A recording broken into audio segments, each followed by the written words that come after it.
time listen and teachers, and I welcome you to the LHDC RTT webinar number 6, June 2023. As per our promise, RTT is not going to stop at the end of your face-to-face training. We'll be coming up with different topics and the problem areas which you think are causing you many issues in delivering effective lessons to solve those issues through our webinars and video cast, right? So this is one more attempt, and this is one integral part of your classroom observation, that is lesson planning. Yeah. So today we are going to discuss lesson planning, why it is important, what is lesson planning, what could be the format, which is so relevant to you, which is so relevant to CBSE framework, and which is easy to follow. We'll be discussing lesson planning format step by step, section by section, clearing all your doubts in between. And even afterwards, we'll have a Q&A and session along with polls as usual, right? So shall we begin, Tarana? Tarana, you're muted. I got it. And good morning to all of you. Let's get started. I want to wish you all very, very heartily congratulations for the certificates that you all received in May. I have to admit that I was a little envious for all the celebrations that happened and for not being able to be there. And looking at the photos and the videos, it was really quite amazing to see the celebrations and the honor that was given to this program. It is all because of your participation. So thank you very much.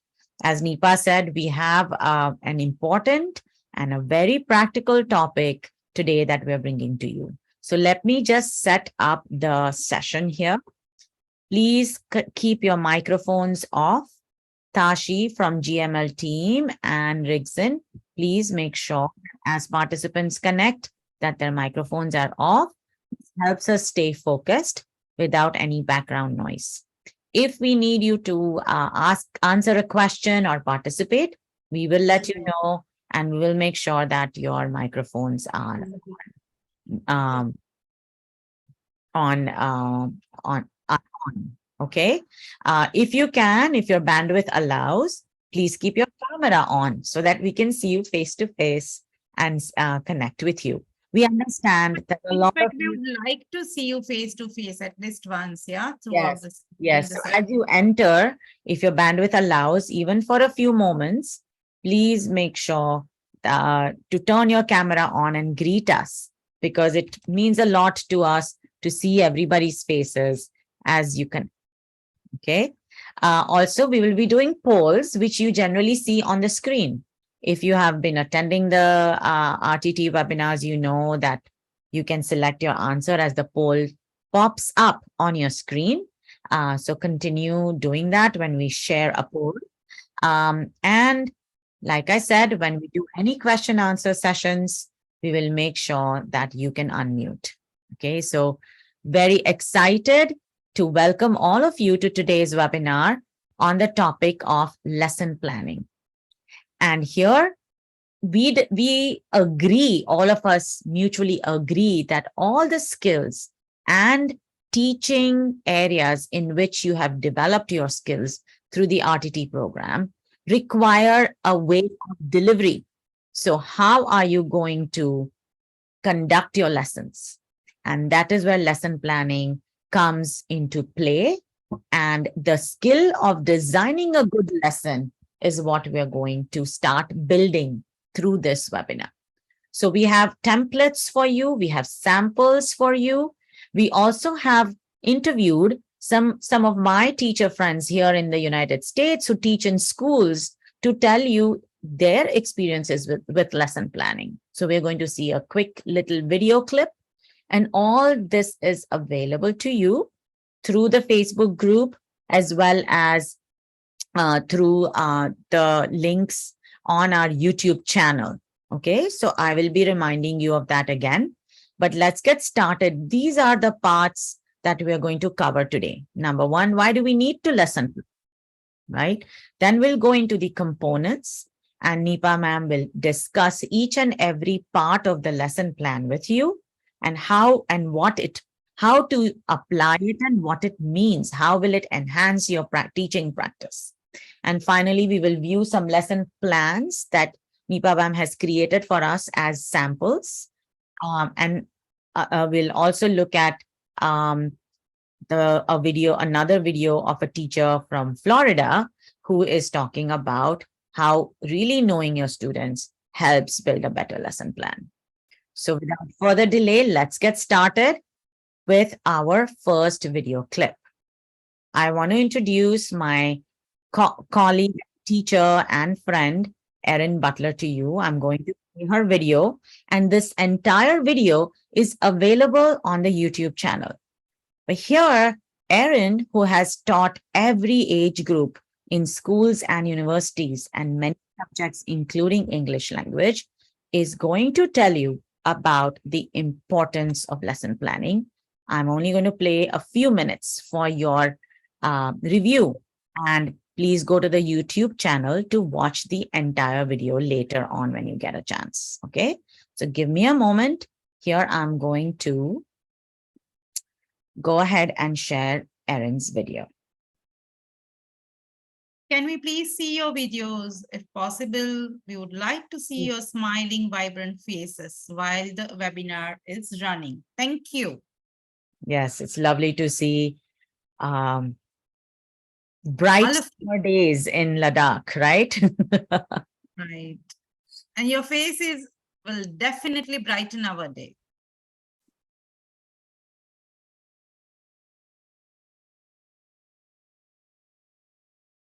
Okay, give me one moment. So here we go. We are going to listen to Miss Erin Butler. Just voicing her views on lesson planning. Yes. Just one moment here.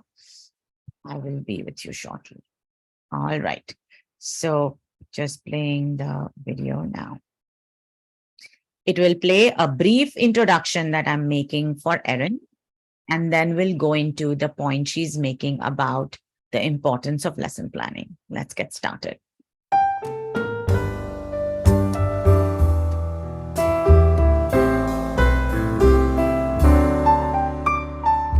Hello, RTT teachers. I am thrilled to introduce my close friend, former colleague, and partner in crime, and a very skilled teacher and administrator, Erin Butler. Hello, Erin. Welcome. Thank you, Tarana. Erin and I studied in the same master's program for teaching English at the Middlebury Institute of International Studies here in the USA. We worked together in China and the USA for English language programs at the University of California in Riverside. We both acted as academic directors to design and implement various English language programs for academic and professional English. Erin is an international educator, instructional designer, trainer, and administrator who has developed and delivered high-quality intercultural learning experiences across the world to every age group, both in schools and universities. She has taught in countries like Japan, China, South Korea, Vietnam, and her home state of California. In public schools, Erin has taught English and social sciences to middle and high school students. In the US, for every state. I'm going to move on now to Erin talking about lesson planning and its importance. Okay, so that we can just see a little clip and then share the link with you to watch later on. It's a 15-minute interview with Erin. Okay, so we are moving over to the next clip with Erin. Let's hear from Erin. Over to you. Oh, thank you, Tarana, for that wonderful introduction. And I just want to say hello to all the RTT teachers. It's my pleasure to be here today and talk a little bit about my experiences on lesson planning, which is one of my favorite topics. Oh, that's good to know because we love to plan and be very organized. I think that's what makes teaching exciting when you're in the classroom without any confusion and with a lot of clarity, right? So Yeah. here is my first question for you. Why is lesson planning important? I think fundamental to any type of teaching or learning is meeting needs. Yeah. And so in lesson planning, we always think about the needs of the institution, of course, so that's your school or your provincial or district level. But we also think about the needs of students and how can we intersect those two? And lesson planning really helps us to do that, I think.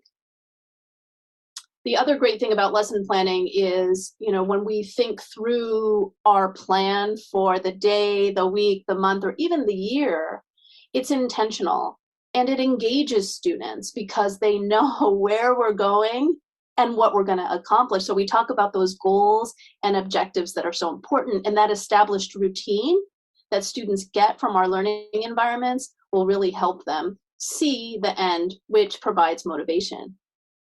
I love that. It's a roadmap and it's the routine that students, especially for younger age groups, really need to process information in a new language, right? While English is not new in that sense to them, they're learning to be more and more communicative. This applies to any subjects, but particularly in the English language classroom, I think establishing routines can make learning so effective. Okay, this is the clip of a 15-minute interview that I had the opportunity to do with Miss Tashi. Could you make sure Please unmute. Sorry, please mute everyone, Tashi. Right.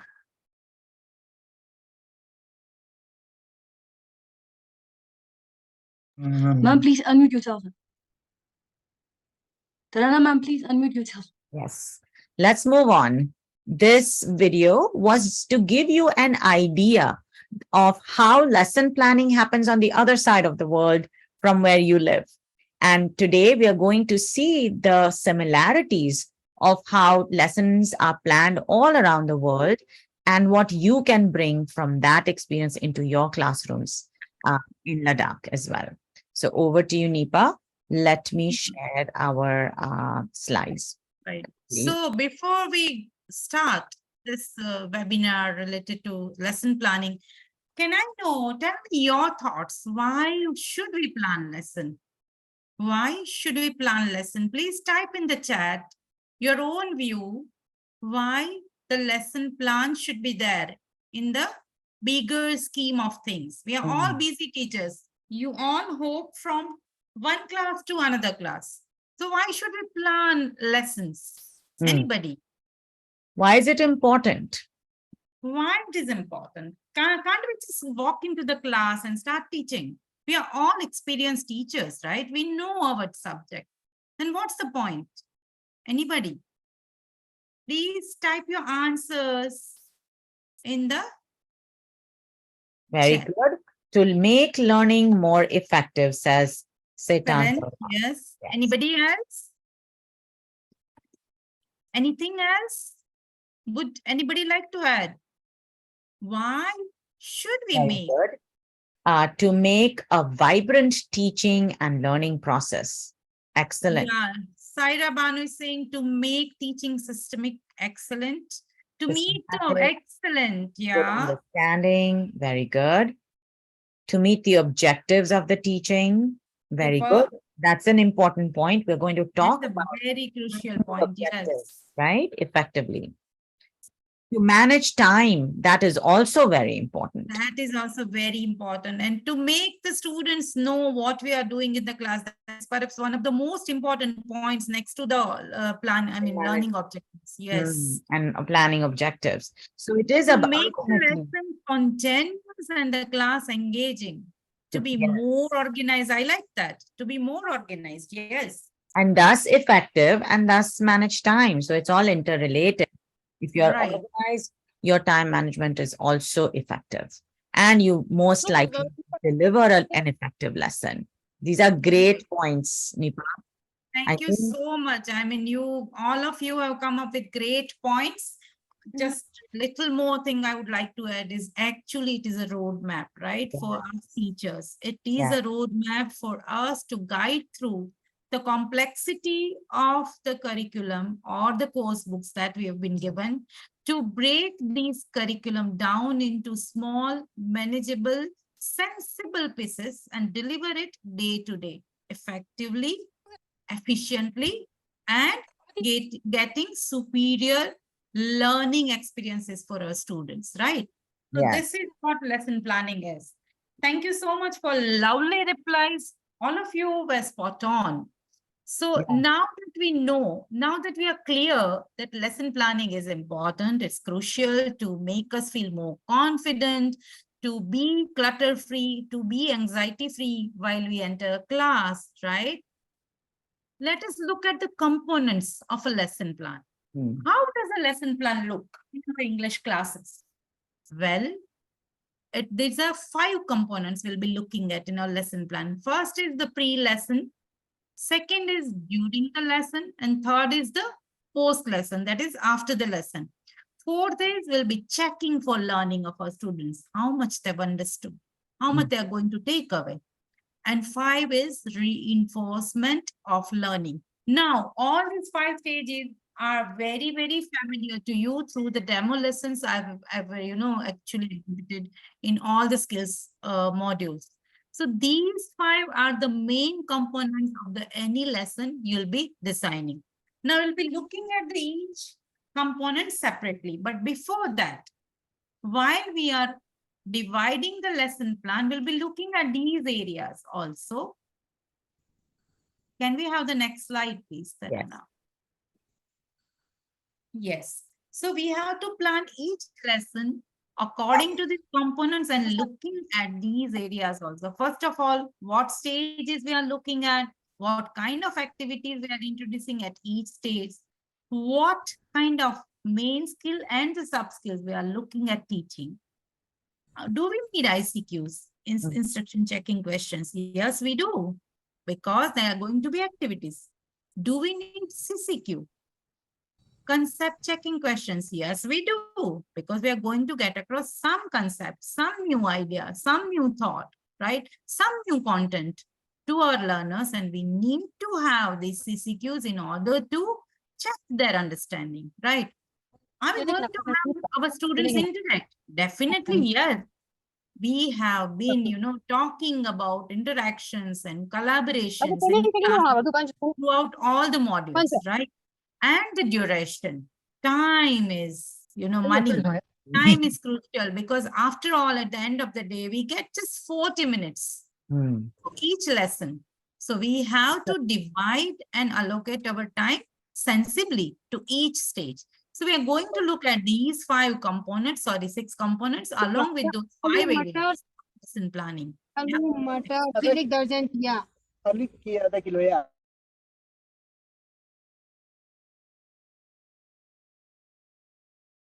So, next slide, please. So here is your lesson plan template.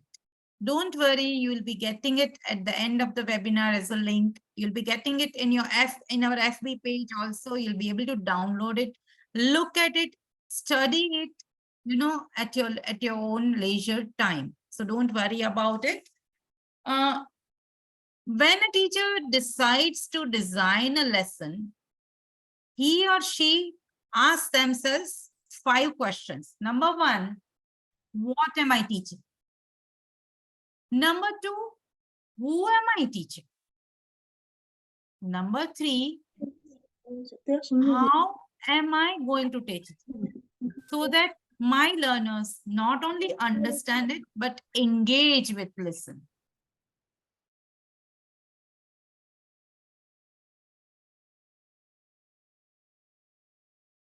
Nipa, please unmute. I think that muting on and you're getting muted. So just. So let me repeat 5 WH questions before we design our lesson. What am I teaching? Who am I teaching? What kind of or what level or extent of engagement and interest do I want from my learners? How will I teach it? What kind of activities should I include? And how will I know that my learners have understood what I've taught? These five are the, I think these five questions are the pillars of a lesson planning. Right, Tarana? So Absolutely. based on this, we designed this lesson planning format. Let's look at section number 1. Section number 1 is our pre-lesson stage. As you all know, pre-lesson stage, kind of a warm-up activity we do with our learners. We actually arrange or place a hook. A hook is an interesting activity which we place before we start the lesson, just to engage our learners, just to make them curious and interested about the topic we are going to approach in a short while. So after a warm-up, what we do is we set up the context of the lesson. And then after setting up the context, what we do is we elicit or we check for that already existing knowledge about that topic. Because that knowledge is going to be the basis or the cornerstone of the new knowledge which they are going to acquire through this lesson, right? We elicit vocabulary and phrases which are very relevant to the lesson or the topic we are going to introduce. And we do all this by doing many things. For example, we may show the visual, we may have them listen to something very interesting related to our topic. We may have them watch a video which is relevant to our topic, or we just may have a series of pictures for them to work out the clues without actually putting those pictures in the serial. We have done this during our module, so that's very familiar to you. Or we may start with an anecdote, which is from our personal life, or we may start with a story which we have heard or which we have read, in the newspaper or in the social media, and which is very relevant to our topic. So there are many ways we can do this pre-lesson stage. Yes. Many of these we have done it during the modules. Many of this we have already discussed during your topics and during the modules, right? So this is how we actually engage our students. We maintain and retain their attention, and of course, we create motivation by arousing their curiosity that what is going to come next? What are we going to learn next? What is there for us to know, right? So, Nipa, I think that this is the time before the lesson to have a little bit of creativity and fun with the students to get them excited about the topic. So in the example we are showing today about a lesson plan based on a poem about home, you could come up with so many ideas for a pre-lesson activity that connects with the feeling of home, what my home looks like. Bring an object from your home and tell us about your home through that object. We can do so many pre-lesson activities to have the students connect with today's topic. Exactly, yes.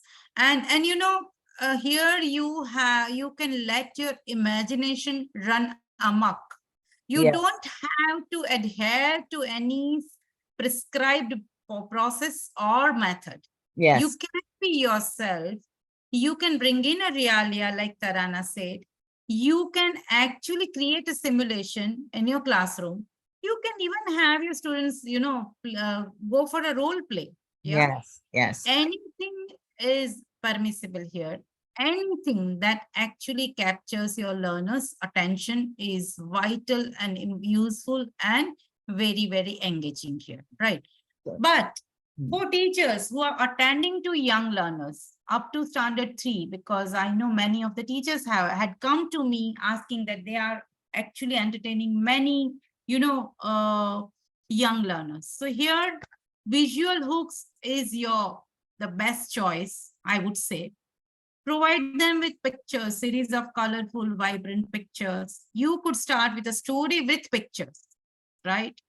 You could start with the, rhythmic song, very nice song or a dance, Yes, accompanied by movement, dance, right? kinesthetics. Yes. Right. In the, yeah, of course, with the in the context of your topic, not just Yes. any song, just not any rhyme, just to provide them with some music. And yes, you could have them get up. You could have them move right at the start of the lesson. It will do two things. One thing is they'll feel very much attached or engaged to the topic, thinking that this is something fun. Mm. Number two, at the start of the school or at the start of the lesson, everybody has just come from home. They are still not in that learning mood. Or let us think of another scenario. You have this lecture towards the end of the school.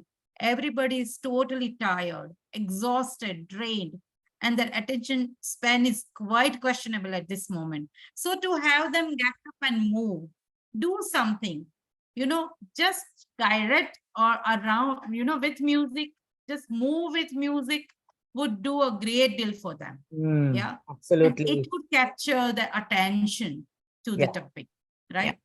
So pre-lesson is like the trailer of a movie, right? Exactly. When you see the trailer, you want to watch the whole movie. It pulls you in. Exactly. So remember that. Right. Okay. Next So is the poll. yeah, so I want to ask you, through this poll, we want to know what are some good examples of a pre-lesson activity. Now that Nipa ma'am gave you all these possibilities and examples, take a look. Yeah, you could be listening to an audio. Are you going to tell a story? Are you going to show a picture? Or all of the above? Very good. Most participants think that all these three are good examples. Excellent. We are Yeah. getting some good answers. Yes, and the poll is going very fast. I'm glad everybody is able to see and take the poll. We have good connectivity today. And thank you for being so prompt. It Yes. is saving a lot of time for you and for us as well. Absolutely. And it looks like everybody is clear about the right choice, Right. answer. And it also looks like, Tarana, that we are successful in putting Yes. hooks for this webinar. Everybody is engaged. Yes. And I think I'm going to end the poll in a few moments and we can see the results. Right. Okay, here it is. Most of 85%. you have answered yes, Right. all of the above, and you are spot on. You're Yes. right. So Great. all of these are correct answers, but all of the above is all including every possibility, showing pictures and videos, listening to an audio, telling a story. These are all good examples of a pre-lesson activity. Right. Okay, let's move on Great. Yes. to the next part, Nipa. Yes. Now we move on to the during lesson part or stage. This is the heart of a lesson, right? Because here we introduce new content. Here we introduce our topic, our concept, which we want to teach, right? So this is perhaps the most crucial part of your lesson. So here I would suggest that you allow more time. You design maximum number of activities so that your students not only are engaged, not only they are curious, now they are getting engrossed with the topic. They are trying to not just remember, but understand what you're trying to convey. Now, conveying the new topic entails so many combination of activities. You could first start with explanation. You could start with giving examples and then even examples. You have to ensure that your examples are varied. By varied, I mean giving the example, conveying the same concept, but in different styles. Because we've already discussed multiple intelligences and multiple learning styles of our learners, and no class is made up of learners who have one single learning style and one single intelligence to follow. I wish it was, right, Tarana? It would have been Absolutely. so easy for us, but For it's not us. that. But it's not So, human, right? so Yeah. ensure that you include at least 3 different learning styles or 3 different multiple intelligence in your activities, in the examples you provide, conveying the same concept. We have done through our, grammar module. If you remember, to convey second conditional, I had adopted 3 to 4 different styles, right? All of you remember doing those activities. So I'll not get into it, but ensure that you have a variety of activities to drive home the same concept. Number 1. Yeah. Number 2, do not be too greedy and decide to introduce 1, 2, 3, 4 concept at the same time. You are going to confuse your learners like anything. Number 1, you are not going to achieve the learning outcomes you've decided to achieve. Number 2. Number 3, you are not going to meet all your learning objectives. Same way, your learning objectives also have to be maximum 2 to 3. Do not design 7, 8, 10 learning objectives. That's being too ambitious. We do not design it even for university students, right? So for school students, for young learners, designing maximum 2 to 3 learning objectives and adhering to that would be an ideal situation. At the same time, meeting your learning outcomes, that also should not be more than 2 and 3. And again, learning objectives and learning outcomes should be reflected in your during lesson activities. That's why I'm talking about them right now. Yeah. The way you design the content or the concept you try to capture during those activities should be very, very clear, number 1. Number 2, if you're designing a couple or more than couple of this during lesson activities, all these during lesson activities should be interconnected. They should not feel isolated, right? An observer or the student should not feel that how do they connect this activity to your learning goal or to the concept you're trying to introduce or reinforce or teach. Yeah. So here, design the activities come at the forefront. Designing the tasks that lead to the understanding of the concept comes at the forefront. Not only that, all these activities should be, number 1, doable by the student. Number 2, it should be designed and arranged in such a way that a teacher doesn't have to put in too much of effort, right? It should be very easy to design. The material for the activity should be very much available and very easily, implemented during the activities. Not only that, it should be well timed. You cannot expect to, take 10 minutes or 15 minutes for just one single activity, because then at the end of the 40 minutes, you'll realize that you just finished during lesson and post lesson is still pending. You have not been able to, check the understanding of your students. That means you've not been able to complete your lesson successfully. Your lesson plan, it remained just on your note, on your paper. It did not work out as you expected. So again, that would give you more frustration, right? That we don't want. Yeah. So here, when you're designing your activities, you have to be very careful about the aftermath or outcome of those activities. Think of 2 things. Does this activity convey the concept? Does this activity actually reinforce or increase the understanding of the concept for the students? If this happens, then your activity is a success. If this doesn't happen, then you have really messed up big time in deciding and designing the activity. Tarana, over to you. I agree. One thing I think about is timing comes in. This planning the during lesson element or part of your entire lesson plan is the biggest test of your time management skills.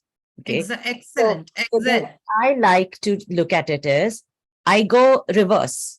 I will put it in my template and I will put the times first. If I have a 50-minute lesson or a 45-minute lesson, I will plan 5 to 7 minutes. So within 7 minutes is the maximum limit for my pre-lesson part of the lesson.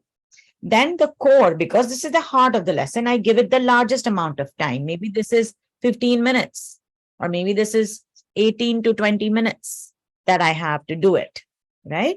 So the during lesson could be a large part, and then I assign the amount of time in the during lesson part, and then I go into that time frame and decide which controlled reading, listening, or other activities do I want to stitch together. So it's like deciding within that time frame what is most relevant to the lesson objective I want to achieve, and I have 15 minutes to do it, for example. Last but not the least tip is, please try and go for almost all the controlled activities here. Yes. Remember one thing, your learners are very new to the concept you are introducing. So do not expect them to be champions. Do not expect them to, work out miracles. Yeah. So Yeah. go for controlled activities at this stage. Right. And you are very familiar with the type of activities, right? From our first phase, controlled, semi-controlled, and freer activities, right? But here I would advocate controlled activities during lesson. I repeat. Yeah. Especially Next for slide. younger learners, right? Because you're managing their attention as well. Yes. So here also break your lesson into 2 or 3 parts. Teachers who teach young learners up to grade 3, do not get tempted to finish the whole lesson in one go, because young learners' attention span is quite low, right? We all of us know that. And on top of it, they are in the classroom in the learning mode. And we know that little children love to play rather than to learn. Yeah. And they learn through play. All of us know that. Yes. Yeah. So try to break up your lessons into 2 to 3 manageable parts, depending upon the length and the extent of the lesson and the type of things you want to introduce. If it is a grammar topic you want to introduce, if you want to introduce vocabulary as well, if you want to know them, the content, that is, most of us have lessons, right? 3-4 pages lessons. So if you want to introduce reading, so in reading, what kind of reading word do you want to introduce to this young learner? It's just a scan reading without naming. It's just skimming, right? Or do you want them to teach how to read for detail and understand the meaning? What kind of reading do you want to introduce here? And again, as I said before, do not get tempted to include too many things in just one lesson. Break your lesson into 2 to 3 parts and allocate each part a different skill, right? Along with sub-skill from other skill.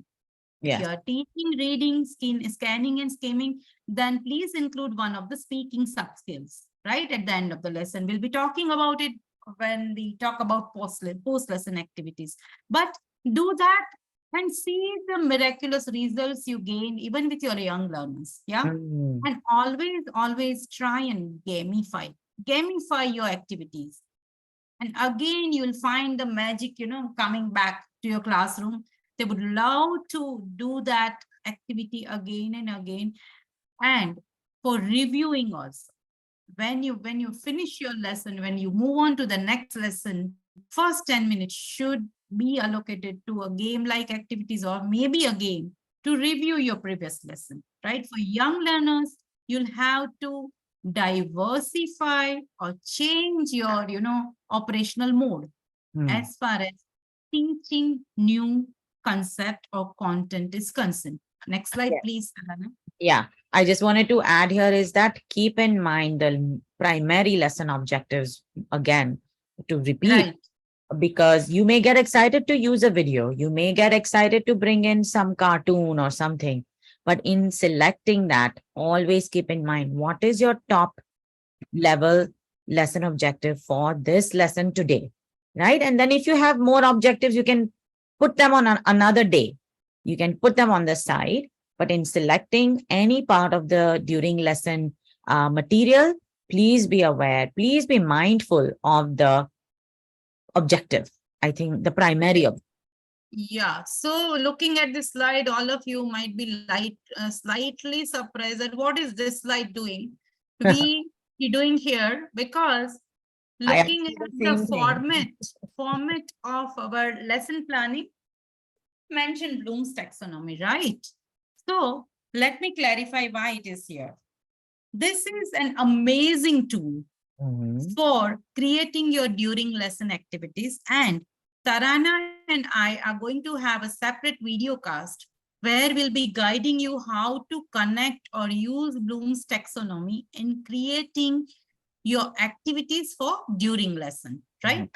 So Mhm. this is a categorization of thinking skills for your learners, which you can successfully use to create meaningful, number one, Mhm. relevant, number two, and easy to follow stage-wise activities to introduce your concept, number one, to deepen the understanding of that concept, number two, and to applying that concept in the real life context or different situation, which has nothing to do your classroom teaching, with your classroom teaching, which has nothing to do with your textbook, right?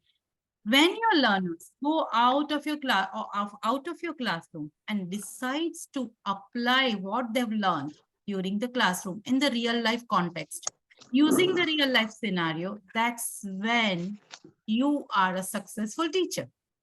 So Bloom's taxonomy gives you an idea at what stage you will be using what thinking level skills. Are you using the basic one, remembering? You're asking them to just recall the specific facts, or you are designing the activities which requires their understanding of the concept, or you are designing activities which require for them to apply their understanding of this concept to a new situation, which has nothing to do with the chapter given in the textbook, real life situation mostly, or maybe imaginary in some special circumstances. And then as you go further, you start climbing this pyramid. You can, as you can see, you can design activities which requires for your learners to analyze and identify the relationship between the broken up parts of the concept and how they connect those broken up parts of the concept and apply it. Then evaluating.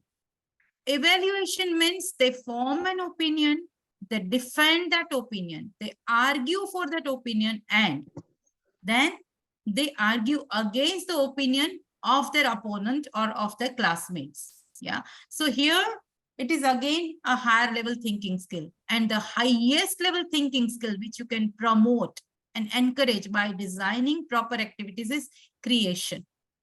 Your learners create something totally new, a totally whole new thing from the concepts you're taught. Concepts are just the basis. Supposing they design a presentation, they design a whole new project based on your concept. That's where creating comes in play. So if you remember, webinar number 5 was all about lots, lower order thinking skill and higher order thinking skill. I had clarified these two terms, and Bloom's taxonomy literally gives you a detailed idea about how to design your activities which convey lower order thinking skills, which promote higher order thinking skills, in what context you should use them. So please watch out for our next video cast. Yes. This is Right. also a really good visual to allow you to choose based on what you're teaching. How many analyzing or higher order activities do you want, and how many lower order? So we'll be covering some of these as ideas and tips in our next video cast. Okay.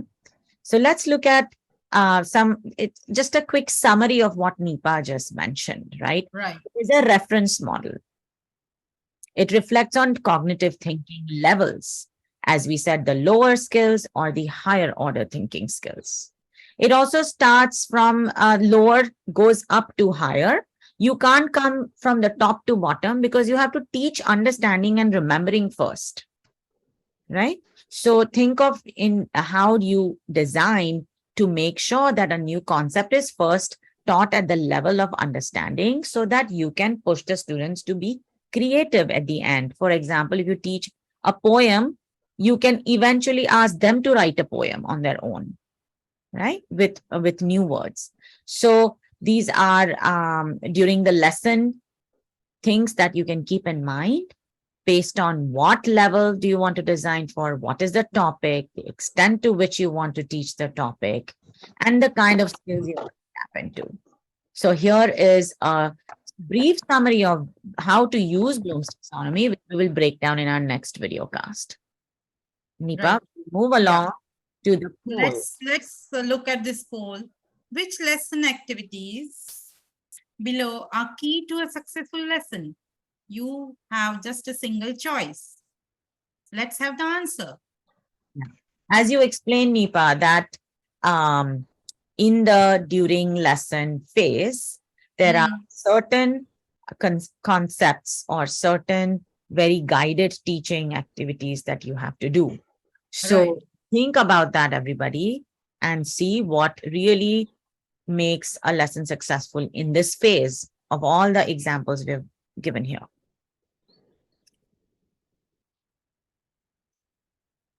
Right. Here, I think you guys are a little slower than the last poll. Yeah, there's a little more processing to do. Yeah, little more processing. They are thinking. They are thinking back to what you and I said related to the during lesson activities, and then they are weighing their answers. But I like that. Yes. One should not be, too much rushed up when they are deciding. They are making this decision. Yes.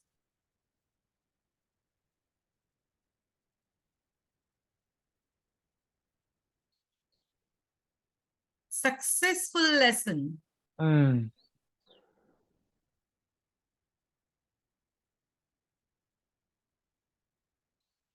Yes, we've discussed HOTS and LOTS with you. This is the second webinar we are discussing, of course, briefly this time. So think about it. And then look at the 5 options. Please go back to your prior knowledge, like we discussed just now, and then connect it with today's knowledge, and then please decide on option. This is actually very easy. I've already given away the clue. Yeah, we have about half of them who have responded. So teachers, please just think about it. We It's would okay. request all of you to participate in the poll, right? There are around 70 people and only 40 people have responded. We would like you to respond, all of you to respond. Yeah.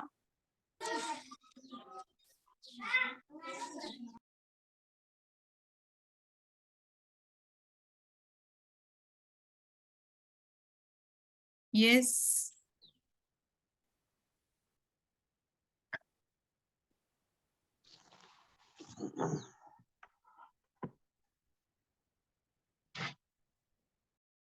Yes. Anybody? You're still waiting. Yeah, let's wait a few more moments. It looks like a Yeah. majority are leaning towards one choice. So Yeah. it's not spread out everywhere. The majority seem to think the same, which is a Yeah. good start. So I think it's been about 4 minutes. So I'm going to just wait a few more minutes. All of you, One please second. participate in the poll. Yeah.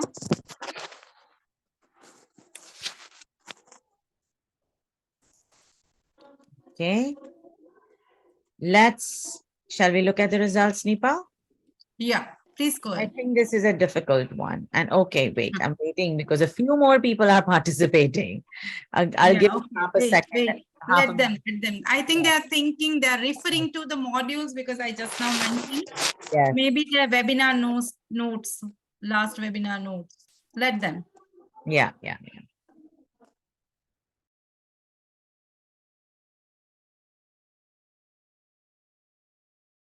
Please pay attention to the question before, giving deciding on the option. Some words, are very, very important in a question, which actually decides the direction of your answer. Which lesson activities below are key to a successful lesson? So, which is the key word here in the question? Yes, key is the key word. Right. All right. So let's look at the results and see what came up. The majority of participants selected. I'm saying all of the above, right? So can anybody type in the chat? People who have gone with all of the above, why do they feel that all these activities are needed for a successful lesson? Or rather prime requisite, because I've written key. So all these activities could be included in a successful lesson, I agree. But I've just put one word here, key, to a successful lesson.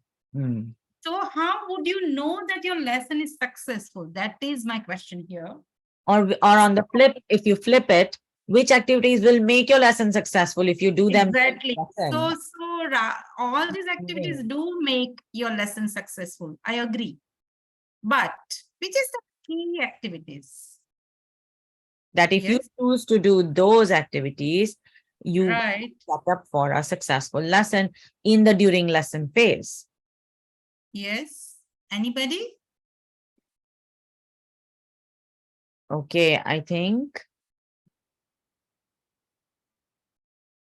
26% answered showing pictures, videos, MCQs, which is the next majority, Nipa. So, okay.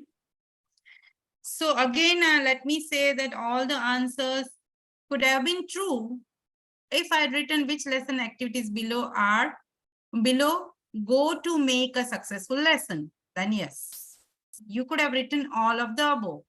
Yeah. But my question was, which lesson activities below are key to a successful lesson? That means it's surety that you are going in the right direction. And your lesson is actually becoming a successful lesson. We have just looked at the Bloom's taxonomy, right? Where we looked at, the cognitive skill number 3 application.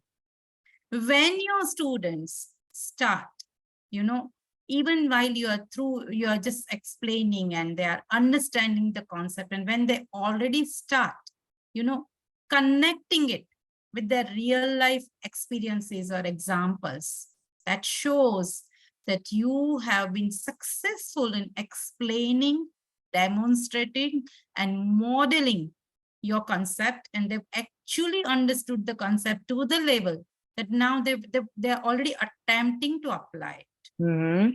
So the correct option was giving real life examples. Right? That was your correct option. So shall we move on? Let's move on. So I'm now going to proceed to the next phase of the lesson. All right. So next phase is post-lesson stage, right? Here, as you can see, and on the left side of the slide, I've already written what kind of activities you can expect, right? Semi-controlled, freer, right? Because here is a time where we check for their understanding, right? We need to check whether the concept which we have introduced during lesson activity has actually gone across. Have they received it well? Can they really, explain, if not apply this concept, right? So here you do the assessment. By assessment, I do not mean you design a quiz and give it to them, although that would also be a nice step to do. But there are other ways you can check their understanding, right? Number one, you can ask them to summarize that concept to you. You can ask them to explain, right? You can design some probing questions through which the answers of which would tell you that they have understood it or not, right? So there are 2, 3, 4 other ways through which you can check their understanding. Not every time you have to design a quiz or you have to design, a worksheet and then assess it. You could also make them play a game through which you'll be easily able to understand whether they are, they've understood the concept or not. Yeah. If your concept or if your topic or if your main lesson plan was to introduce new vocabulary, you could have them that chase the board game, right? Have them, write those words on the whiteboard. Who actually writes the maximum number, divide them into groups, right? So you can make them play such vocabulary game. If you were to introduce some grammar tenses, right, you could ask them to describe their routine, right, to their partners.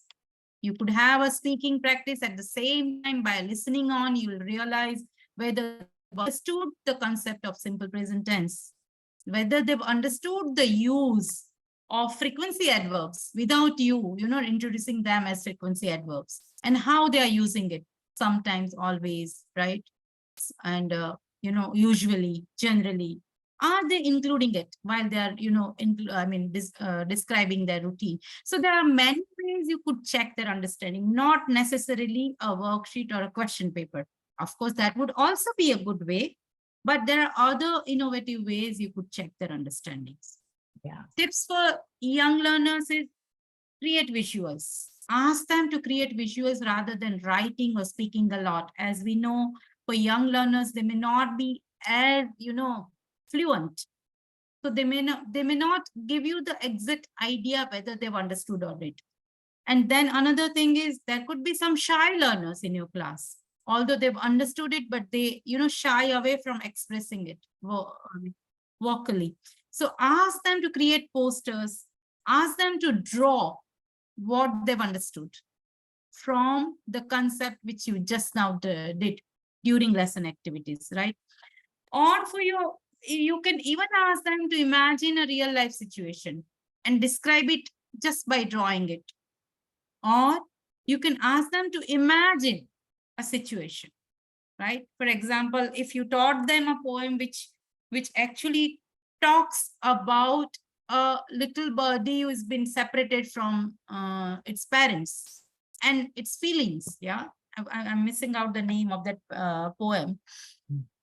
So at that time, you can ask them to imagine what if they are separated from their parents while, while visiting a shopping mall or a cinema theater. You ask them to describe their feelings. Imagine, right?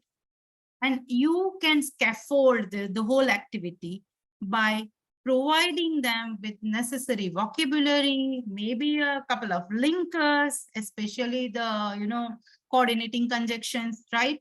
Or you could even give them fixed phrases, which will facilitate the description. But here, as we know, young learners are very, very imaginative. So give them these kind of activities, and like this, you would know whether they've understood the concept you've been trying to check, right? Next slide, please. And it's time for a poll. Let's look at the prime goal of the post-lesson activity. What is it? So we, going back to the Bloom's taxonomy, the post-lesson phase is the opportunity for you to push, move towards higher order thinking skills, right? So what is the prime goal? So remember, what does a post-lesson activity mean? And you'll get your answer, I think, automatically. Yeah. Yeah, go ahead. Mm-hmm. What is the post-lesson goal?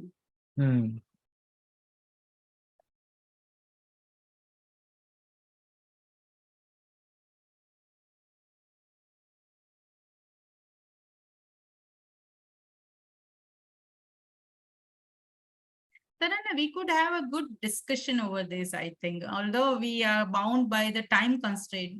Yeah. But this would be beautiful to, actually delve into their psyche and, ask them why do they feel that this is the prime goal. Yeah. Because in a way, I feel that, prime goal for me could be different than what you think is the prime goal of the lesson. Right. And So also, still both of us could be right, still Mhm. both of us could be right. Correct. Because Correct. I am the designer of my lesson and Right. I have specific goals in my mind. And Yes. out of these 3 goals, X is my prime goal. Right. Whereas when you design these 3 goals, if you have the same goals, you could have Y is your prime goal. And I think both of us could be right. Yeah. Because the Absolutely. way we treat the lesson and the lesson plan, and it all depends upon our learners, their interests, their learning levels, Their their learning personalities style. sometimes, Yeah, right? so If you have a loud yeah, class versus a quiet class. right. So Yeah. it all depends that, so I would suggest that let us not, actually answer this question. Apart from option 1. Option Right. 1, I would It's definitely. obvious. Yeah, that is Yeah, it's obvious. Yeah. But rest, I think, I think even the last option, the post lesson, yeah, to set a test is too soon. I mean, that is yeah, obvious. that would be Right? too soon. Yeah. So rest So, of the 3 options, I think it yeah, varies with teacher. I right, mean, right, it right. varies from teacher to teacher. And I would absolutely have no problems with that. Right. So I'm going to just, take a few more moments here to see if we get more participation. We are the lowest on this one compared to I the know. years before. So let's So wait. And really, like you said, Nipa, it depends on the topic you're teaching. It depends also in which time frame you are in the year of the school absolutely, year, yes. right? Yeah. If you're closer to the exams, you might want to really ensure that understanding is the top The choice. goal, yeah. And if you are beginning the new year with the students, you want to ensure that all your goals are met so that by the time you reach midterm, you know what you have to tackle. But now let me just demonstrate what I said, that you said if you're closer to the exam, understanding it should be your, prime goal. Yes. For me, if my students are closer to the exam, my prime goal would be to observe problem areas that need to be addressed so that I can address them Again in as every soon as view. possible Yeah. before the exam. See, we differ, right? So it is subjective. How Exactly. you could Very define. subjective. Right? For Yeah, me, it's very to show subjective. Yeah. understanding, I could be putting quizzes, which is similar to noticing, Right. problem areas. So here, let me share the results because this debate is very healthy and I it know. really gives you the sense that learning is an emotional. It's a process. It's a cognitive and an emotional process, and how your students are receiving and showing learning is your job to be constantly observing that. Exactly. And to observe problem areas that need to be addressed before you move on to the new concept or the new topic is just as crucial as, ensuring that they've gotten adequate understanding of the concept. I say adequate here because 100% I don't think it is realistic, right, Tarana? If you're just given one exposure, single exposure to a concept, then getting 100% understanding from all your learners is Every quite time right? it is an organic process, but you can track it. So you Right. cannot get it at the end of every class, but you can Right. become by tracking it in different ways, Correct. which we will go to the next now in the next phase of the lesson. We can track that. Checking for learning. Yeah. Yes. So here we can track that. But before we move on to how do we check for learning, I want to tell you one thing, that during your post-lesson stage, please do not throw surprises at your learners. What I mean hereby is, do not try and teach an entirely new concept, at the end of the lesson. You are at the wrong place, at the wrong time, giving wrong kind of information, although it is not wrong. So when you are nearing the close of the lesson, nothing new, it only whatever you taught has to be reiterated, has to be summarized, has to be reinforced. Post-lesson phase, this reiterating and summarizing whatever you taught till now, I think that should take up maximum of your time. And then you check for the understanding. That is how, I mean, as a teacher, I feel. Again, here we could have a debate, you know, Tarana, I, and others, I mean, all of you. And I won't be surprised if you have some other ideas for post-lesson activities or post-lesson stage. But for me, it is crucial to actually reiterate and summarize what I've gone through with them and then check for their understanding. Yeah. Never ever throw a surprise and tell them, okay, yeah, so see, you can, you now at this stage when our webinar is about to be, you know, over 10 minutes into the webinar, and then we, I think we part ways. At that time, I just cannot expect to introduce you to Bloom's taxonomy and go on about Bloom's taxonomy. You know what I mean?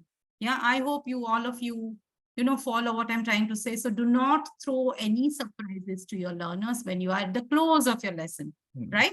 Post lesson. Okay. Yeah, let's save it move for the on. next day. And if it is a absolutely new topic, it requires a pre-activity. It requires Exactly. stage setting, right? So that's very important.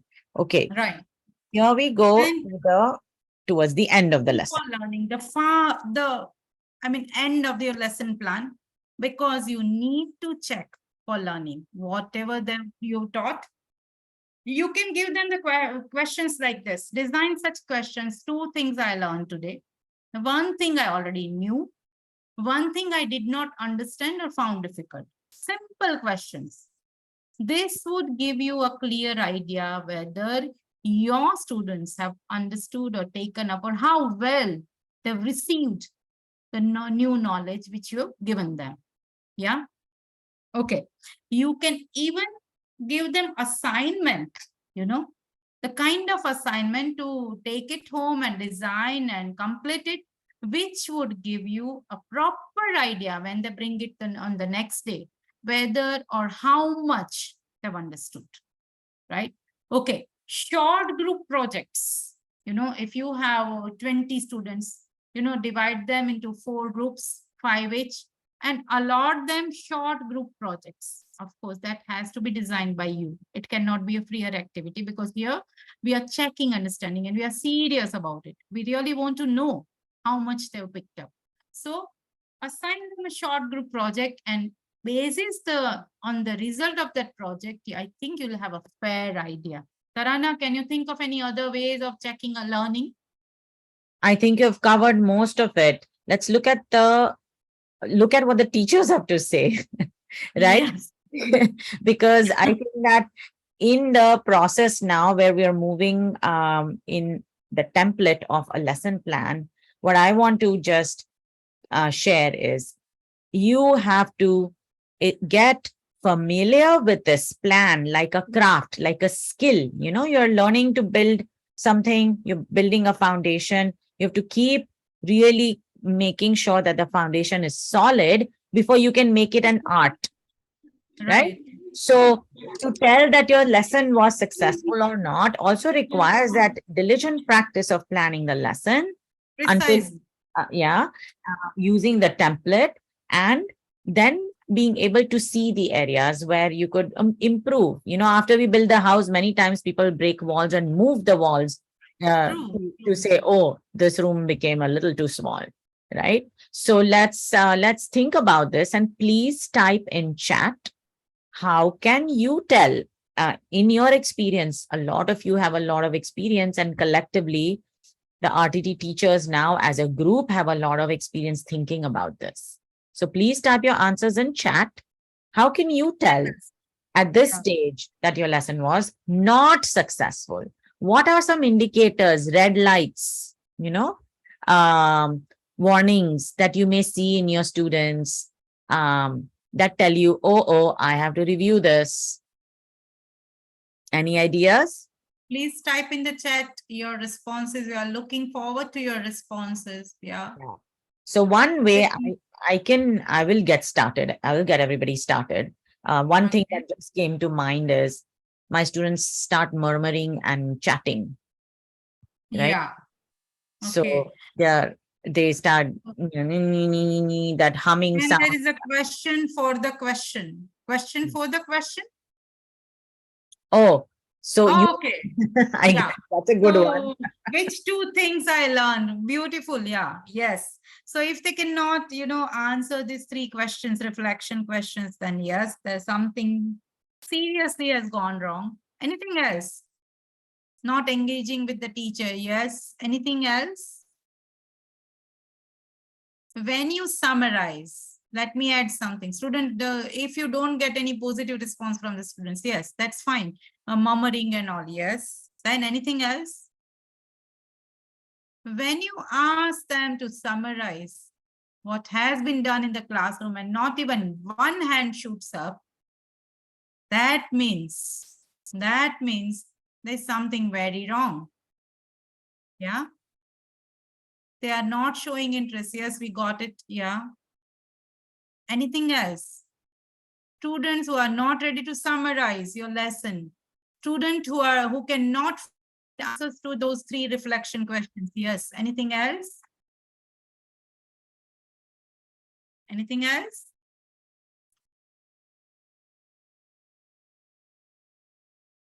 Anybody?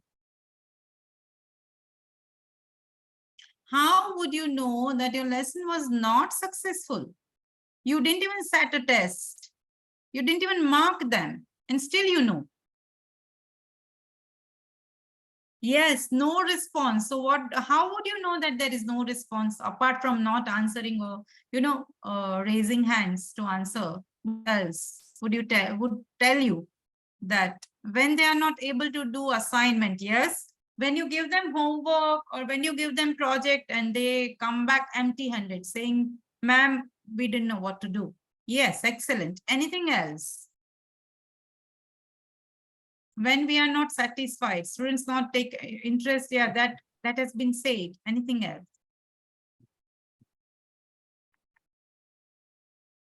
Good response has been said. Anything else? Is students not being paying attention. These are the first very easy indicators. Saira Banu here says very nice thing. Yes, this is especially true for young learners when they are yawning, right? They are twisting and turning in their seat and they are looking at the door every now and then, right? Makes strange facial expression excellent. So this is all body language, right? This is all non-verbal communication through which they are conveying that they have not enjoyed the lesson one and they have not grasped the concept which you tried throughout this 40 minutes, right? So these are the markers which will tell you, again, if you set up some test, right? And if you go through, go around the class and see their pens are not moving on the paper. They are just looking at each other. They are just leafing through their notebooks where they've put down some notes while you were teaching, right? Or while you were asking them to do the activities. And they're looking at those and still they are not able to answer the questions you set for them. Yeah. Yes. And for the older learners, sometimes, they ask you questions, right? Some older learners are active. They can ask you the questions. Sometimes they will stand up and say, ma'am, I didn't get this concept. It may not happen that frequently in your classrooms, but in my classrooms here in the US, it often happens. And their questions are some random questions, right? Right. Asking questions from another class or another topic, or they're not able to even frame the question properly. So, we need to cover this again, right? And clearly, the post activity that you give does not reveal a very good response. Like if I gave you a poll right now and everybody, this is why we give you polls, right? If everybody got the answer was completely off, we realize we need to review that topic with you. Right. And somebody here, there can be different signs and response. Yes. Yeah. Somebody here said a very nice thing. The biggest clue is when we are not able to complete the designed lesson. That is from exact. Because students keep asking question, they keep asking us to repeat the same thing, more than couple of times, or maybe 3 times, 4 times, and still Great. there is no result. Yeah, very good insight. Yes. Yeah. Yeah. So these are all markers, these are all pointers that indicate towards a failed lesson, right? And let me tell you one thing, to assure you one thing, however, successful we are in our teaching career, all of us, each one of us has passed through this phase, has experienced a failed lesson. At least I would raise my hand first. Yes. Every time, when we were learning, when we are actually attempting or experimenting with some new methods or approaches, out of 10 classes or 20 classes or maybe 50 classes, at least there'll be one lesson when you feel, oh God, I failed. What do you say, Bhavna? Yeah. Yeah. But it's not an indication that we should stop trying, or we should stop attempting new methodologies and new approaches or new activities. That's just the way, that's just an indication that tells us that let me sit down and work on my lesson plan. Let me make it more dynamic and more adaptable to the test and the level of my learners. So one more advantage or importance of designing a lesson plan is it actually promotes our professional development. Yeah. We develop as teachers. Yeah. We develop as teachers by working on and evolving our lesson plans, by observing our lesson plan, going super hit or actually being flopped. You know, what my mentors used to say, teachers have eyes at the back of their head as well. Right. We have 4 sets of eyes. One that's with the students, and the other one is looking behind us to the effects of our teaching and what's happening in the classroom.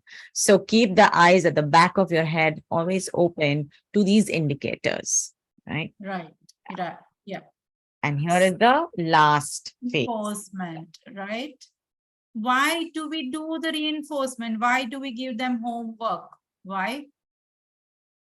Because we want to actually have them revise, reinforce the topic we taught, number one, right?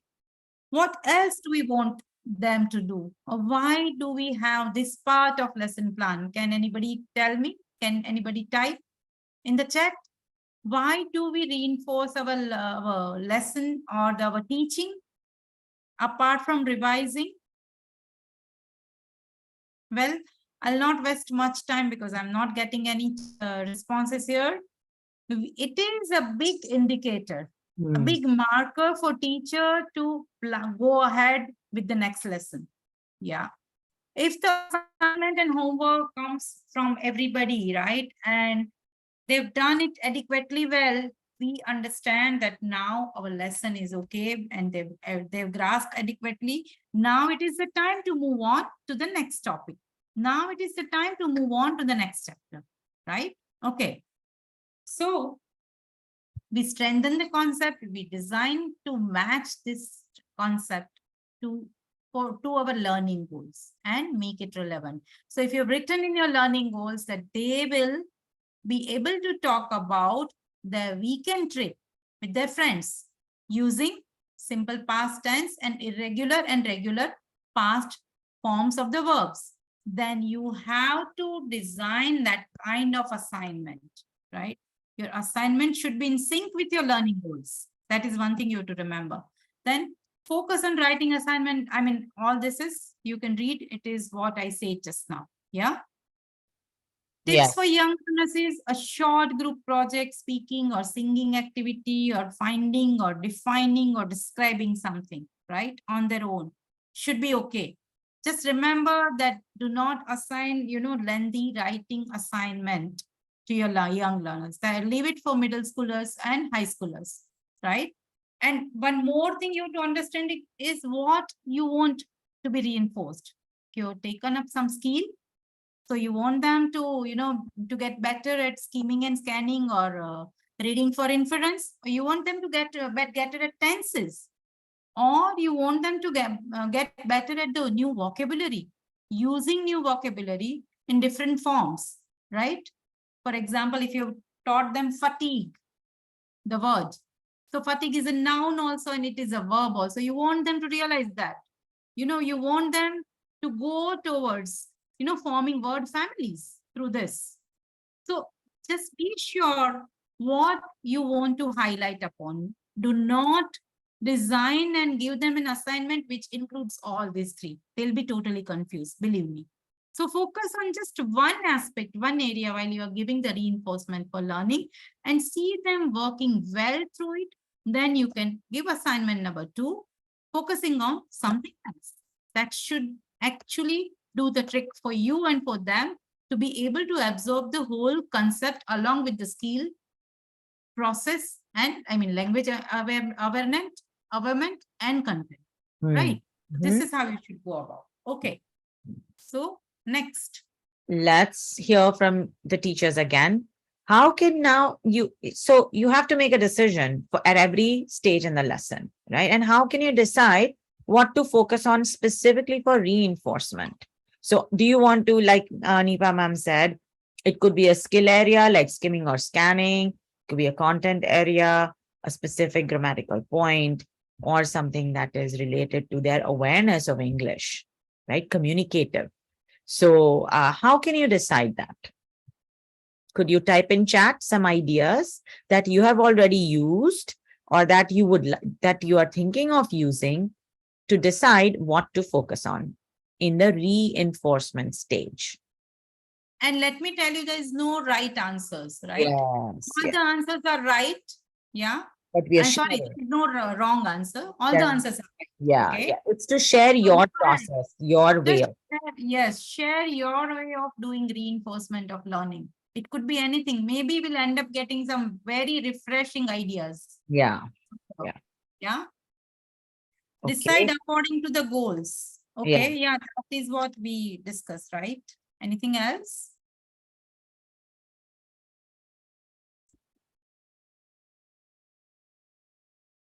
Yes. It's related. Relevant. Okay.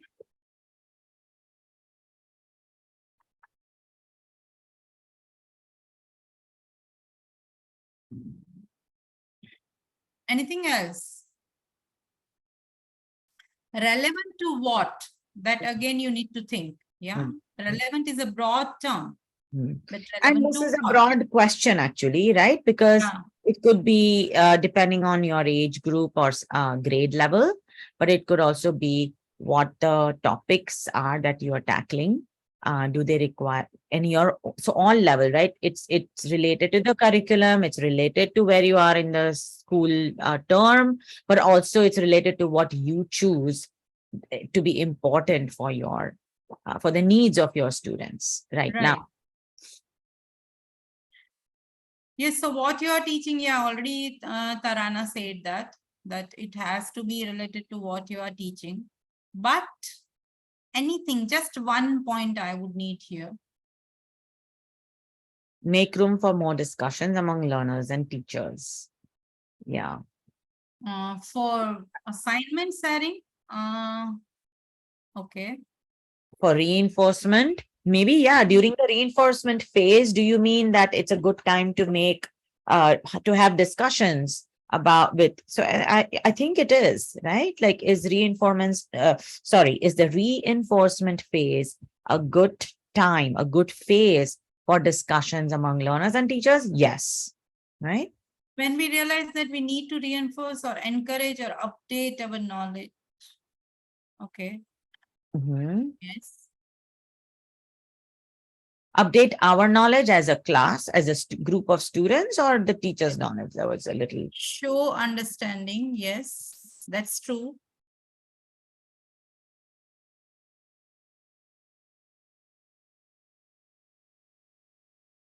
Teacher knowledge, understood. Student confidence also. Yes, that's very nice point here. Yes. To enhance students' confidence, right? When they do it and do it correctly, their confidence about the topic actually increases. Yeah, they now feel confident that they have understood the concept They can apply this concept in their assignment and they can even explain it. Yeah. So yes, that would boost student confidence. Yeah. Right. Okay. So Nipal, shall as the teachers type, shall we move on to share Yeah. that you've created lesson plan, a sample lesson plan that we will be sharing on Facebook after This the is a poem number 1, standard 6, a house, a home. Accompanying the poem, I have, typed the lesson plan according to the lesson plan format, which has been given to you. That also will be uploaded, just to give you an idea. Now, look at 3 question, grade 7, chapter 1. Yeah, it's a story.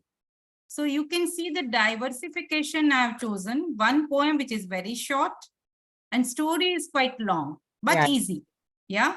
So this story is uploaded on RTT or FB page, but without my lesson plan. Why? Because go through this poem's lesson plan, look at the lesson plan format we are going to give you just now. Yeah. And then try and design a lesson plan on your own, upload it on your FB page. By the end of next week, if we get at least a dozen lesson plans related to these 3 questions, then I'll be uploading my lesson plan for 3 questions, right? So this is again the reinforcement for you. Yeah. Here, we want to see how well this webinar has been received by you, how well you've understood 5 components of the lesson planning, right? And the areas or the components which you need to pay attention to. Yeah, time and interaction and all type of activities and all. And design a lesson plan for 3 questions. Yeah. And once you design and uploaded it, post it on the FB, you posted it, then I'll be uploading my lesson plan for the same chapter. Yeah. Again, there is no wrong or right lesson plan. Let me tell you, lesson plan could differ according to the teachers, but majorly we have to abide by the framework that has been provided to us, you and me. Yeah. So that's the lesson plan template which we are going to upload. Yeah, on FB page. Nothing would be pasted in our WhatsApp group. You'll have to go to the Facebook, download the lesson plan template, download this house and a home and along with its lesson plan. Yeah, study the lesson plan, how I've done it, and then you can replicate. Yes. In 3 questions. We just want to reinforce. That's the only motto here. Okay. So please cooperate and upload at least 12 or 13, 15 of you should upload. Yeah. The lesson plan for 3 questions. Okay. And you'll receive some comments from Tarana and me if you upload. Yeah. Yes. Okay. Yes. So now we move towards the end of our webinar. And I would like to, I think time is short. So Nipa, I'm making the decision, if that's okay with you, to invite all the teachers to go to our video casts and webinars channel on YouTube, the Golden Live channel, and find this video cast also by another teacher who is currently teaching in Florida, just like Erin is teaching in California. And she is talking about, she mentions a lot of tips for how you can create various moments in the lesson for every phase of the lesson. I apologize in advance for the sound quality, but if you increase your volume and you're listening to it, you should be able to hear quite a bit. Okay, so I'm going to just point you to our GML YouTube channel to find the playlists for videocasts and look at both the videocasts that we have shared with you today. Both are commentaries and conversations by teachers from other teaching contexts. And another thing is, please watch out for our next video cast. Tarana and me will be talking about Bloom's taxonomy and how to relate it, connect it with designing of the activities during lesson stage, which is very vital for you for your upcoming classroom observation. Yeah. So please So go we're ahead and looking for watch that. it. We'll be releasing it around mid of the July. Hmm, Yeah. hmm, hmm. Okay. Okay, so we want to end with this one question. And it has been really wonderful to see your responses in chat. While we like to do polls, it is great to hear about ideas from you in your own words as well. So here is one last request. What changes would you suggest in the lesson planning template? You've seen the template in separate parts in this webinar, and you will get the template. But keep this in mind. Are there any changes? Would you add something? Would you remove something? Or do you have any questions? Exactly. Yeah. See, Please here put it in chat. RTTFB and the webinar, these webinars are the platform for us to have a level playing field and to have a great conversation. Yeah. So please come up with the questions you have related to lesson plan format or related to any of the concepts which have been discussed here in the webinar. Unless you ask, we would not be able to check your understanding, if I may put it, yeah, that way. So please go ahead, ask questions, feel free to ask questions, yeah. So hopefully all of you have your chat boxes open. Please read my questions to this general question on the slide and respond. If you have any questions about today's webinar, about the lesson planning phases, about the template, feel free to ask them right now in chat. If later on, after you see the lesson planning template as the table that we introduced here, this one, we're going to share this with you as a PDF document, right? It has pre-lesson, during lesson, post-lesson, and checking for understanding learning and and reinforcement, right? yeah? Here we tell you about the activities that you can design and the skill areas, ICQ, CCQs that you can build in, and the interaction type you can build in. So we've also given you a space for the recommended time frame according to us. Like I mentioned to you, 5 to 7 minutes for the pre, up to 20 minutes for the during, the heart of the lesson, and then about 10 minutes for post. And then sometimes the clarification and reinforcement can be quick, right? Or reinforcement takes a little longer. So you can plan that time by yourself. And we have the last poll, Yes. last poll of the day. I'm waiting just a few moments, Nipa, for any questions from the teachers. Any questions? We are waiting. You can also unmute yourself and ask us a question directly if you don't want to type it. This is a good time if you have any questions. Right. Are there any changes you would suggest? I mean, we specifically want to know this once you see the template, but also as you have gone through this webinar with us. Any doubts?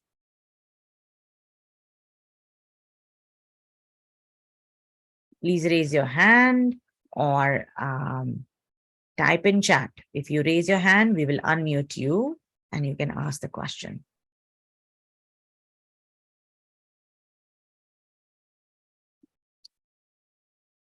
Okay. I think we've waited enough.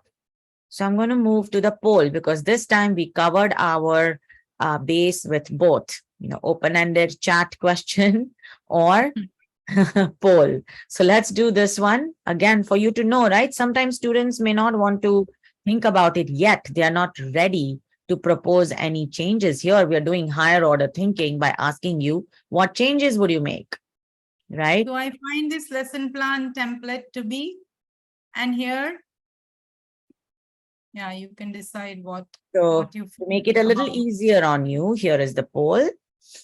Is it confusing? It is complicated to use.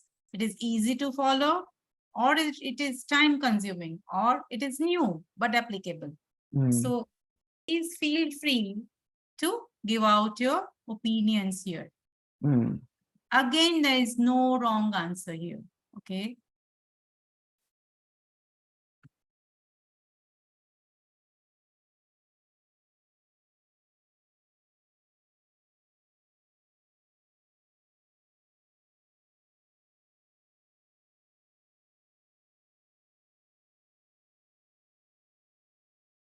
Okay. Many are happy with the Right. template. It's easy to follow. Many are, Majority are happy. Yeah. yes, yes, yes. We will wait New but a applicable and easy little to follow. longer. Yes, yes. To share the results. So please, new but applicable. Okay. And when you select new but applicable, also know that it will require little practice, right? On your part, at your end, to get familiarized with every aspect of the lesson. Once you have it, once you understand it fully, we promise you from our own experiences of working with lesson plans that your life will improve, and you will be able to map the students' learning a lot better. And you will be a clutter-free, anxiety-free, Yes. confident, and very, very comfortable teacher going to your classroom. Yeah. Yes. Yes. Good lesson planning also makes, yes, we will be sharing the YouTube link. And good lesson planning also makes you foresighted, right? Like you start seeing what's in the future because you're Right. mapping it. Yes, Sonam, yes, it'll take some time to get used to it, but it's about starting somewhere, right? To get started, to try it out. And yeah. And once you get used to this plan, you start, experimenting with this plan. You could come up with your own version of lesson plan. Yeah. And if it This helps, is not sacrosanct. All of you, please yes, listen to yes. me. This is not sacrosanct, but this is a framework Yeah. within which you can make changes once you get used to this framework. Yes. Yeah. You can make changes which are comfortable to you, which are, easy for you to, follow and manage. Yeah, you could do that. But yeah, you'll have to remember to follow the framework. That's all. Yeah. Yeah. Start with a framework and then you can adapt it as you wish. And like Nipa, you said, you can start with parts of it, right? Like just say, today for the next few lessons, I'm going to focus on creating specifically a pre-lesson activity that pulls my students in. And or where I would start at just making sure that for every lesson I have 3 clear lesson objectives. Superb. Yeah. And corresponding lesson outcomes or learning outcomes. Yeah. Yes.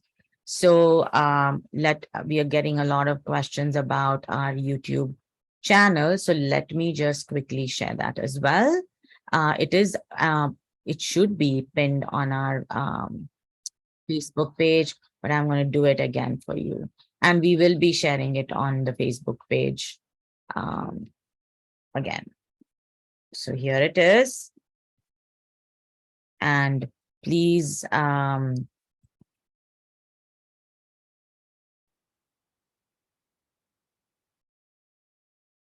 somebody has asked that once you say that to upload our video. Yeah, I just responded. But where? Okay, the answer is I very well remember our tech team is after that, because that video you'll have to upload on our website.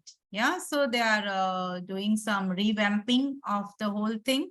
And then we have not started with our classroom observation. So when we start our classroom observation, that is the time when you'll have to upload your classroom, your lectures video. It will have a stipulated timeline. You cannot upload it anytime you want. Yeah, you'll be given 2 weeks time, specific 2 weeks, where you will be expected to upload that video. Yeah, and there'll be specific timeline from which you'll get a response, yeah, from the consultant. So it's not now. Right now, you can keep that video with yourself if you already recorded yourself, teaching. That's fine. But there'll be a specific timeline we'll be suggesting, and Tashi will be, as usual, posting it in your WhatsApp that now is the time.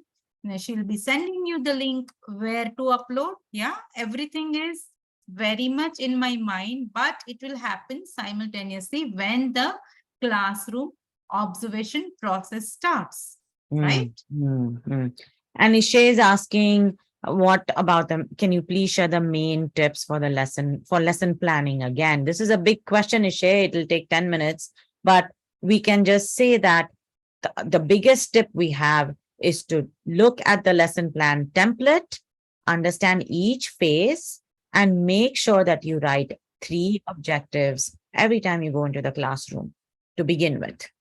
Another thing is, do not get, greedy. You can even start with 2 objectives and 2 learning outcomes. Start small, I would suggest. Yeah, and do not try to cover too many things in just 40 minutes. Yeah. It's Yeah. not going to work just to impress others or just to finish the curriculum. It's not going to work. Yeah, start small, start gradually, start, handling, say, pre-lesson, during lesson activities, one at a time. And within a week, you should be able to attempt all 3 sections: pre-lesson, during lesson, and post-lesson activities, just by sitting down and reviewing your last week's activities, which you did with your students. So my suggestion is, start with pre-lesson activity.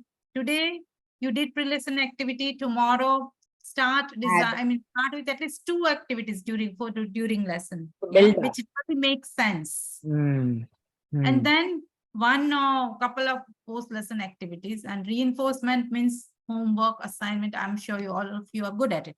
But check of understanding, design questions. These questions also are not sacrosanct. Okay. If you feel that there are other ways you could understand how much they've grasped from your lesson, you could design some other, but the questions should be probing. Questions should be open-ended. They should not be a yes and no question. That is one thing you have to ensure. Yeah. And there are many tips, but as Tarana said, we'll go on and on and on. My suggestion to all of you is, please start following this lesson planning format and post all your questions on our RTT FB page. And I promise you, I'll be there to answer each of your questions. Yeah, as soon as possible. But without attempting this template, if you just start asking, it's not going to help you, my dears. Yes. So start following this lesson planning template and tell us the challenges you face. Yeah. I and think that's where you'll get the real tips and real answers. That's what I feel. I think when we post the lesson plan template, we really want to hear in your comments on that template in Facebook, what is it that is a question, what is unclear, so we can answer that for you immediately. If you don't clarify your doubts right now, how you apply the template won't be as effective. So we are here, we're available. Let us know if you have questions, right? And I want to end by saying, lesson planning is a short way to make a new or experienced teacher move from good to excellent. Exactly. It doesn't matter if you're new or how experienced you are. It's the best way to develop professionally, if you ask me. Yes. And then you also move from just completing your curriculum to actually creating successful learning experiences for your students, so that you're ensuring it's a full circle, right?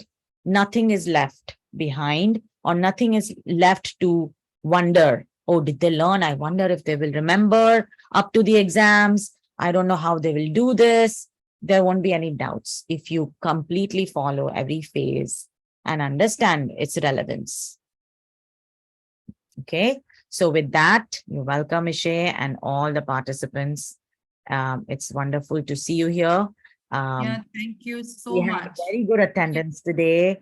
Almost 70 participants were here, and we are always delighted to bring new learning, new ideas, and to learn from you as you share your experiences. Thank you so much for being such enthusiastic participants, and we'll be bringing in some new ideas, some new concepts, which will be very helpful in your teaching, very soon, maybe next month. But watch out for our video cast. And please post your questions on FB page.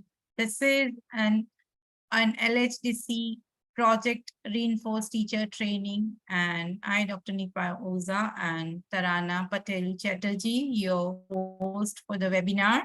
Thank you all, and wish you all a great day ahead and wish you all happy teaching. Happy teaching. And we hope to see your engagement on the YouTube channel as well. I will repeat myself.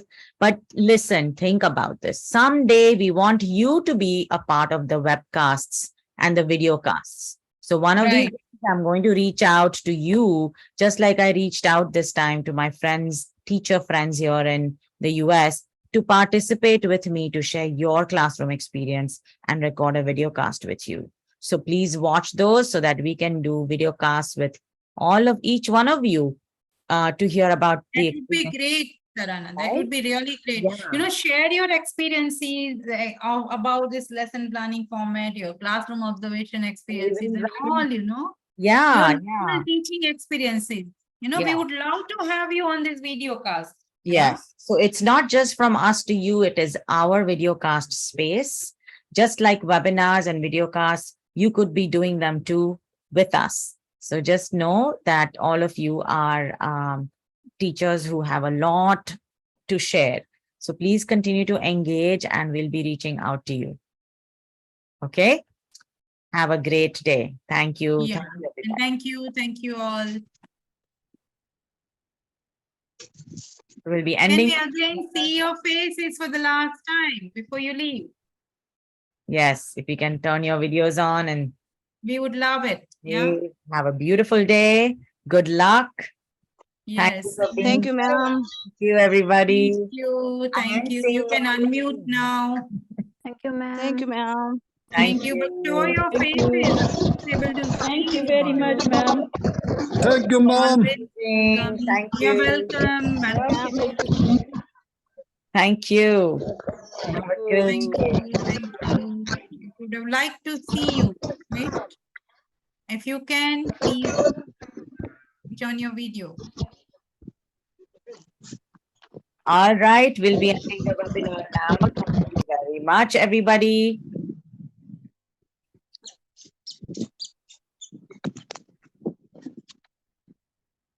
You may sign up. You can Okay. turn off your Zoom. Feel free to sign off. The Yeah. webinar You ended. can sign off. Yeah. Yes. Thank you. Thank you again.